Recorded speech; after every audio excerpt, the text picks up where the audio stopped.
Hello, everyone. Jak Syn here on behalf of Fiend.com and Future Daze, and today it is another exciting episode of Artist Interviews. Today, I am sitting with YOTA. How do you do today? Doing good. How are you doing? I'm doing pretty good. You know, nice, beautiful day outside. The weather is nice. It's nicer. I mean, we have all these kind of wildfires burning up and down the West Coast, but you know, today it's calmer than it has been for the past couple of days. You know, the fires aren't. You know, the air is a little bit easier to breathe and stuff like that. But, you know, making the most of it. I'm off of work today. I'm happy about that, but making the most of it. I've heard about those fires, yeah, because I'm working with somebody from LA now, and it sounds a bit tough. Here it's all good. The weather, the air in Paris is perfect, so I can breathe. Yeah. Well, you have a nice, beautiful view, like outside your window there. That's lovely. Yeah. I live like just 20 meters from the Seine, the river that goes through Paris. And actually, I can just walk to the Eiffel Tower. So I can actually see the Eiffel Tower from my living room. So yeah, I'm not complaining. I'm really happy here. I love Paris. It's awesome. I have not been to Paris yet. I would really love to come to Paris sometime very soon when we're all able to travel again. You know, been to London, been to Germany, but have always wanted to go to Paris. You know, I've always wanted to kind of check it out, see everything. Yeah, Paris is very beautiful, as everybody knows. But it's also quite raw. The energy is quite raw, so it's very beautiful. But it can be also. I mean, when I moved here, it was a bit because I'm from Stockholm, you know, originally. So Stockholm is like quite, you know, clean and everything works and things are in order. But here it's a bit different. I mean, it's very beautiful visually. It's like fantastic, but it can be very dirty, and it can be things maybe always are not in order. But that's I guess maybe also the beauty of Paris somehow. So it's a bit of everything, a little bit of everything. Yeah. But I love it. Yeah. Well, you know what? That's the beauty. I think it's like because it's raw and because it's in your face. That's where the beauty comes from. That's where the creativity and the magic comes from. You know. Yeah. But today we're going to ask you a couple of questions and see where it goes from here. You ready to get into it? Totally, yeah. What are 3 of your most memorable moments from your musical career? I would say my first most memorable moment was actually before my musical career. It was actually, I was very young. I don't know. I was maybe 15 or 13. I don't remember. I was in the car with a friend of mine. And that friend of mine, she's no longer here, unfortunately. But she was like my best friend. And she was like 30 years older than me or something. And we were listening to Al Green in the car, and they were playing Al Green. And you know, Al Green, he does this falsetto when he sings, you know. And so I started to imitate him, but like for fun. But at the same time, I mean, I loved that track. I don't remember which one it was. And she just shouts like, "What? You have to sing. You have to do music." I'm like, sorry. Like, and she actually used to be a music manager in New York and in Berlin, I think, also for soul artists. But then she moved to Sweden, or like she came back to Sweden and she works in the circus and stuff like that. She was like this multitasking person. And then she was like super like convinced. She's like, you need to do this. And I was like, okay, well, yeah, sure, why not? And then I just started to, you know, I was maybe older. I was maybe around like 20 or something. And then actually she gave me the idea, and that's how I started.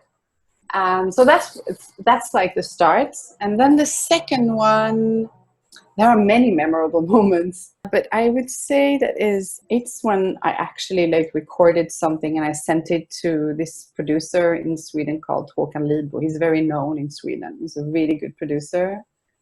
And these days he mostly works with like arty things, like installations and stuff like that. But I sent him my vocals, like a random vocal, and he called me. And he said, I really like your vocal. I would like you to come over and, you know, let's talk. And that's how I met my publisher. That's how I met him. And that's how everything started. So that's a very, very special moment. And then the third one is now. After the latest release with my album, it's just the response, like there's I don't know, it's been amazing. Every day when I like open social media and, you know, things like that, I'm just I'm just stunned, like all the messages, and so I would say it's now. That right there, I mean, that right there is showing the fans showing your love for the things that you've created. You know, I mean, that's always a Yeah. special moment. You know, Yeah. and Yeah. it's like, I know, you know, as artists, like, you know, through career, you know, you have like all of these little moments, but everything that you experience is all just one big beautiful journey. You know, every single day, and I think that's what makes it all worth it. And going back to like when your friend was telling you got to start singing, you know, right there, I can kind of relate to that a little bit because back in high school, it was like, you know, I was, you know, listening to like CDs and stuff like that, like rock music and, you know, like Marilyn Yeah. Manson, Yeah. things like that back in high school. And, you know, friends were like, hey, we should start a band. And they were like, we don't have a singer, but you kind of can sing, right? And I go, well, I don't, you know how well it's going to be. So we just started trying. They're like, well, you should be the singer. So, you know, before you know it, bing, bang, boom, you start in band, you start going, you start playing shows. And Yeah. it's just kind of funny how these things kind of snowball. You kind of take Just like chances it. here and there. Yeah. You Yeah. kind of just kind of open yourself up and go, hey, you know what? I'm going to take some chances. I'm going to make myself available and see where it goes from here. That sounds great. Yeah, that's how it starts usually, right? Like just like random things that happen, and then that's it's brilliant. Yeah, before you know it, here you are, you know, and like yourself, it's like you open yourself up. You were like, okay, fine. I'm going to see what I can do with this. I'm gonna see where I can take this, and it's taking Yeah. you to some really amazing places. I mean, you have a very unique voice. It's a powerful voice, but it's also can be very gentle and very breathy and very. When I hear your voice, and like it's you. Like I know it's you when I hear it. Thank you. Yeah, thanks. That's amazing. Yeah. Like and take it back to like you know some years ago. Like I first heard you on two of these amazing tracks. You were with Lifelike, and it was Sunset and it was Silicone Love. I heard you on those tracks, and I was like, I instantly just fell in love with them. You know, it was funny because you know you kind of like you know I was online looking through electronic music and things like that, Yeah. looking through like you know disco inspired stuff, and I stumbled upon it. I stumbled upon Lifelike, and then I heard your voice, and I was like, oh my God, like this right here is like perfect. It's like peanut butter and jelly. It just goes very, very well together. Really. Yeah. The Sunset was very special to record, in fact, because we started recording that one, and then Alain liked it. I think it was like that, Alain Brax, because it was released on his label. And then he said, yeah, but I want to re-record the vocals, so you have to come over. So we went to his place, and I re-recorded, or maybe I added the vocals, or I re-recorded, I don't remember. But basically what I was doing is like I was in Alain's studio, and Alan is like 1.5 meters behind me, or 1 meter, like recording me. And like it was a bit nervous, like, because I mean, already when I record myself, I'm alone, you know, so I'm like alone in my studio. I don't want anybody there. I just want to be alone. And then Alan is like, okay, so let's go. I press record. I'm like, it just felt so awkward, but in the end, it just fell into place because he's so professional, you know. And he told me like, okay, but maybe you should record something like that, you know, variations and pitches and everything. And actually in the end I could understand why he asked me to do all those takes, like, I don't know, 100 or whatever. And yeah, that was special. Yeah. So Yeah, Sunset, yeah, it's a special track for me as well. definitely, and you can definitely hear those variations in your music. Like even through all your releases and everything you put out, you know, you hear your variations over the years. You know, even all the way up into Hazy Paradise, like that right there.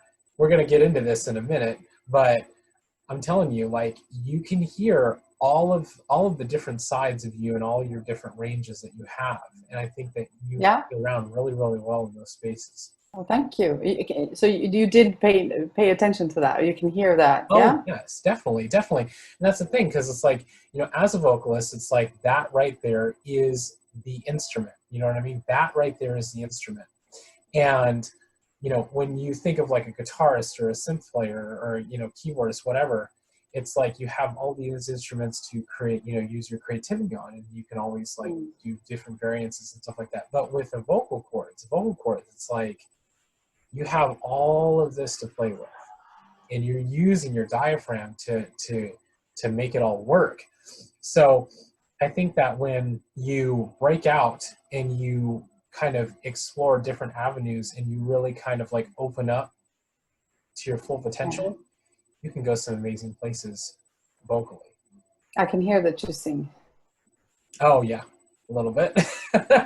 Yes. The way you like describe it now, it's just like it sounded like a singer totally. Like so you, yeah. But I agree. What would you say is your favorite musical release that you've worked on? Oh, there are many. I would say Sunset again. I would definitely say my first album, my second album, and my third album. But of course, Hazy Paradise is very special because suddenly, because it's like you can release a lot of things, like you can release a lot of tracks. But then if you don't have that interaction with people, you don't know, like you're in your studio, you're recording things, you don't know, like, I mean, you're in your own world. But then when that interaction starts, that's when everything makes sense. And that's when everything becomes special, you know? That's like, I'm so happy now. Like, I really, like, genuinely, like, so happy because people hear what I hear or can see what I saw when I was recording this. So I would say that honestly, like, with the Hazy Paradise, I would say it's one of my top favorites because of that interaction. Yeah, definitely. And you know, it is a really great album from start to finish. You. You really do go on a journey. Like what you have laid out, you see a lot of variances. You explore a lot with the music too. Like you have very powerful elements, very, you know, somewhat cinematic, but the feeling is really there. The feeling you get from listening to it, you can really feel the emotion, the raw emotion in it. And that, I think, is what makes it so special. You know what? I'm so happy that you say that because when I was recording Hazy Paradise, my main focus was because I work with different producers, so I received different kind of tracks, different kind of moods. But my main focus was never settle for just okay. Don't do that. Like, don't settle for, yeah, sure, it's gonna, you know, we can just release it and it's gonna be okay. No, I'm only gonna settle for something that really, you know, feels, when I feel something like strong. And then, so sometimes I was thinking, oh, I was being like a bit like, I can't say that word, but yeah, a bit difficult. But I wasn't being difficult, like, because sometimes like, no, but can you redo this? Can you like change that? You know, and I was talking to the producers and like, can you change? But it was, or the mixing and stuff. But in the end, it was all worth it.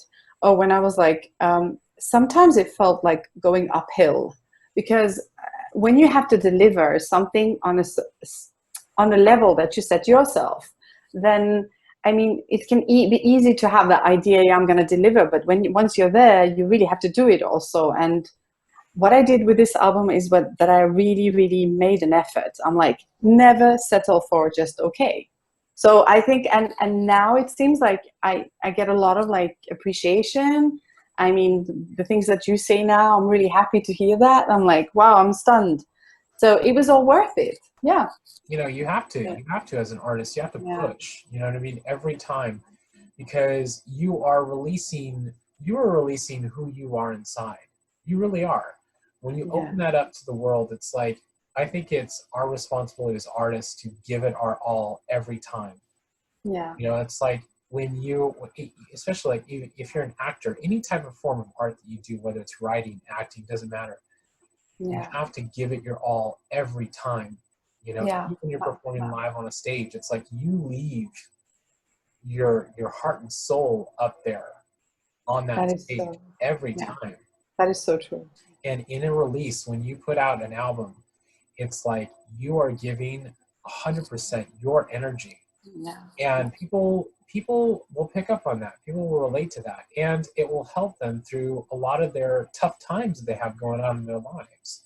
Yeah. because they will relate to the music in their own special way. That's quite deep. That's true. It's totally true. Great release. You have a lot of amazing stuff on that album. And when we're talking about the raw emotion, it's inherently you. Thank you. What was the drive behind getting you into making music? Well, I was first of all, my father used to be a singer, like yeah, so he was a singer, but not at all in this genre. But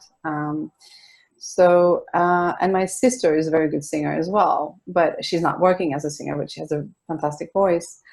I decided when I was young that I would go for art school. So like I thought that I would become an artist or paint and whatever. But then it changed. I had a lot of people around me that were doing music and things like that. And then it was actually that moment in the car when I told you about the Al Green moment. And that's when I felt like, because I was always singing, so I was like, okay, I could do that. Back in the days, I used to listen to like hard rock music and rock music. I was totally like just listen to rock music. And then something changed. I had this friend, and she was working I don't remember if it was an A&R or whatever for Universal in Stockholm. And she came over one day to my place, and she had like this amount of CDs back in the days when we were used to listening to CDs, like, and she was like, bam, here you go, it's for you, it's a present. And one of the CDs was, let me think about it. It was a house record. Oh my God, Bob Sinclair. Bob Sinclair. It was the one before, like he changed the style. So it was the one like before 2000, it was like 90 whatever. It's the one Champs-Élysées. I think it's called Champs-Élysées. And because then I think maybe he changed a little bit the style. And then I started to listen to this record, and I'm like, whoa. There was some tracks, and I was like, what is this? What is this music? Like from the rock scene to this, I'm like, I really like this. And I'm like, I want to do this. Because I was already singing. I had a little project with a friend. But then I just decided I want to go for this kind of music. And that's how it started for me, maybe going into the electronic music. And then I started to work with a lot of producers in Stockholm or like in Sweden. That's how I started. And I had my publisher. It's still the same publisher. And he connected me with a lot of people. And that's so my drive would be just to music is life, basically. Yeah, I mean, that's totally right. Like, music is life. I mean, when I was younger, it's like my dad was a disco DJ, so he did disco stuff. So he had a lot of records, a lot of amazing, like, disco records, and then funk records, and soul, all pop, all that kind of stuff. Yeah. And you become influenced by that. I mean, yes, you go on your own journey, like where you get exposed to like rock music and stuff like that, because, a lot of friends listen to it and things like that. But you always end up kind of going back to the things that you grew up with. It's like, I remember, waking up in the mornings, like hearing like Phil Collins in the morning, you know what I mean? And it was like waking up to that, like in the house, like loud, like Earth, Wind, and Fire or something like that, so. Oh, Earth, Wind, and Fire, I love them. Yeah, see, being exposed to that, it's like, that's what kind of sets you down the journey that you're on. And it's like, well, was I really good at playing guitar? No. Was I really good at playing, keyboards? No. Was I really good at singing? No. But I had the drive to want to create something that something I loved when I was a child. There's something special with music, is that the ability to actually connect with your emotions. Like, it seems like, I don't know if it's probably right if you ask somebody who's into, I don't know, neuroscience or something, that like the emotion goes like hand in hand. Like, the music can really bring you so easily. It's like a fast way to bring you to that raw emotion, or like to experience different emotions and when you feel things, right? So when it's an interesting way to feel things. It really is an interesting way to do that, because it doesn't matter what you're listening to, it triggers some type of an emotion in you. And I think like, whether it's you're listening to classical music, to hard rock, or, you know, disco, funk, doesn't matter, you know, even synthwave or whatever that we talk about listening to today, you know, and or pop music, doesn't matter. It triggers something inside of you where it's like some people kind of go, I can understand what the artist is talking about here, but I think for a lot of other people, it's like, what am I feeling inside? What emotion is this triggering for me in the situation that's happening right now? And I think especially with everything going on in the world with, you know, the pandemic and all the other problems that we're having, I think that music right now is a way for us to kind of escape. We can escape into it and kind of be okay with the certain feelings that we're having and give ourselves a chance to breathe and understand that, hey, these emotions are natural. They happen. You just can't turn them off. You just have to deal with them. For example, during this Corona thing, I mean, if one wouldn't have had the music, you know, I mean, listening, I like when it was the, you know, quarantine, I don't know how you say it in English, quarantaine, we say in French, quarantaine, and you have to stay home, you know, you cannot like, you know, do that much. And then just music every night. I had like playlists, different playlists, like and happy playlist mood and different kind of playlists and just playing that, you know, I was just, so that was from that perspective, it was a good time, although it's horrible what's happening. But then I was like, I had to really time to like just dig deep and find a lot of new artists and stuff like that. You see that right there. It's like, that's what's important, you know, and it's like, I think a lot of people are, you know, kind of reverting back into the record listening days, like listening to the records, like listening, when we talk about even playlists, like long play, like stuff where you're just kind of going on a journey. And I think we're trying to unplug a lot more. Like, you know, yes, we go and we check our social medias and we do that kind of stuff. But I think when we go on social media a lot today, it's like, it's so loud. It's so loud. So many things happening all at one time. And I think we get overloaded. So when we gotta get that chance to unplug, we just kind of want to sit back and let the music take us where we want it to take us. Yeah. What are you looking forward to accomplishing the most moving forward? Definitely like making some really nice tracks now with the producers that I'm working with.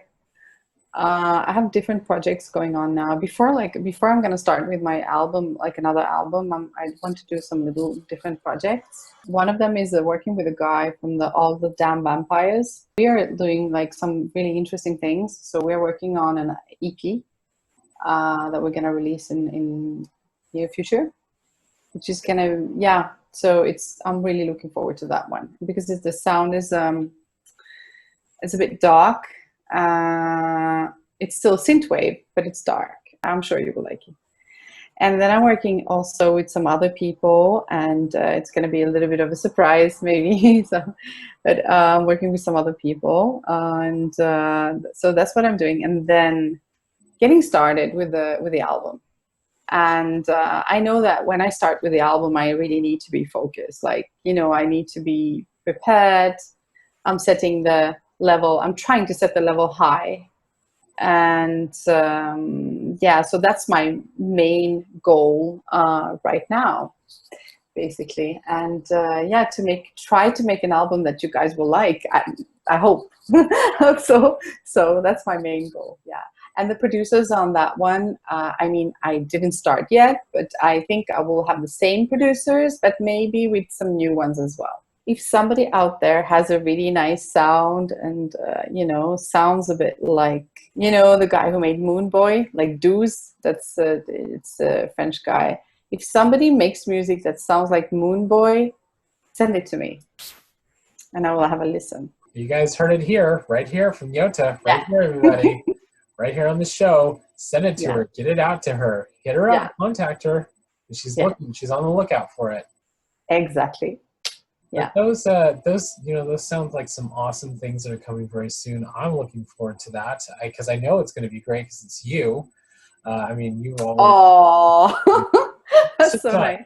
Yeah, that's me just not saying that. You know what I mean? I really do respect you as an artist, and I think that you definitely have done some amazing things, and you will continue to do amazing things because I think it's our job as artists to always constantly like branch out, break out, go down different roads, try new things, experiment, you know, and Yeah. you know, play around in different mediums and see what works. And I Yeah. think that's what Yeah. what helps us continue on our journey. Well said. What positive message would you give your fans out there? Life is now. Music is now. Enjoy. We're all floating in space. Sounds really weird, right? But no, but just be happy and just enjoy music and enjoy life. Like just like any other thing in life. Because everything is just, you know, you have it one day and then you can just lose it one other day. I'm not trying to be negative here. Just enjoy and have a good time. That's what music is for, right? No, I mean, you're exactly right. You know, it's like the time is now to do the things that you want to do. It's Yeah. like we're not promised tomorrow. We aren't. No. We never are. No. And No. I think that, you know, a lot of us sometimes take that for granted. So I think we should Yeah. make the most of every day, Yeah. do all that we Definitely. can every day. Wise Yeah. words, everybody, right here from YOTA. Live in the moment. Create, contribute to the world. You know, just do whatever you can artistically to continue the narrative, to create beautiful things, to Yeah. be the best that you can be every single day. So thank you so much for taking the time to sit down today, YOTA. Thank you to everybody who tuned in to watch us have this conversation. If you like this video, be sure to like and subscribe to our Fiend YouTube channel, as we have many more awesome artist interviews on the way, just like this one with YOTA here. So thank you so much, and I look forward to seeing you again very, very soon. Thank you very much. Thanks.